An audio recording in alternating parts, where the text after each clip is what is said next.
Hello guys, so this is it. This is the final outcome of this beautiful C10 Silverado. Everything looks in place. AC duct's not in the way.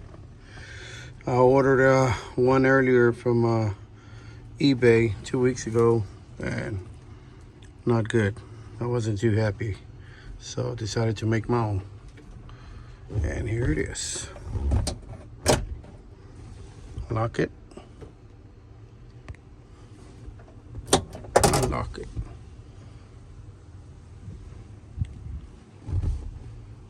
There it is. Thank you guys.